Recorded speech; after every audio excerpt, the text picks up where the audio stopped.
nazlanıp yenə gülürsən. Bilsən gülüşlərin nəyə bənzəyir? Mən desəm artıqdır, özün bilirsən. Lalə yarpağında şehə bənzəyir. Mən desəm artıqdır, özün bilirsən. Lalə yarpağında şehə bənzəyir. Cahan ki solmayan bir bağça bağdır. Burada rəvamıdır gülmədən ölmək. Yazıq o şəxsə ki qara qabaqdır. Nə qədər yaraşır insana gülmək. Yazıq o şəxsə ki qara qabaqdır. Nə qədər yaraşır insana gülmək.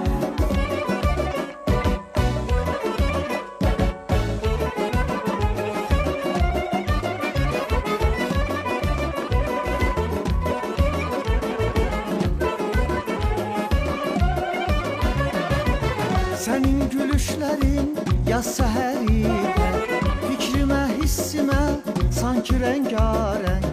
Gül ki şeirlərim gülüşlərindən qırılmaq bilməyən bir ahəng alır. Gül ki şeirlərim gülüşlərindən qırılmaq bilməyən bir ahəng alır. Sənin gülüşlərin bir rüzgar kimi əsərkən arzumun gülü açılır. Gülsə dodaqların ulduzlar kimi ruhuma bir sərin işıq saçılır. Gülsə dodaqların ulduzlar kimi ruhuma bir sərin işıq saçılır.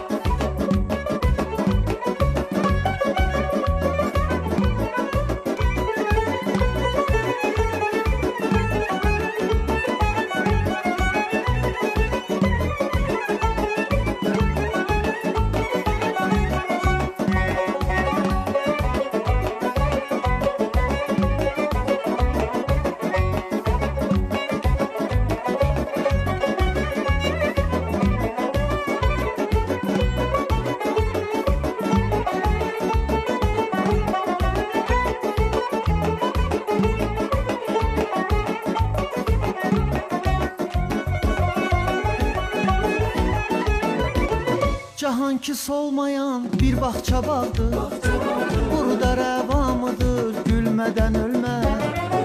Yazıq o şəxsə ki qara qabaqdır. Nə qədər yaraşır insana gülmək. Yazıq o şəxsə ki qara qabaqdır. Nə qədər yaraşır insana gülmək. Yazıq o şəxsə ki qara qabaqdır. Nə qədər yaraşır insana gülmək. Yazıq o şəxsə ki qara qabaqdır. Nə qədər yaraşır sizlərə gülmək.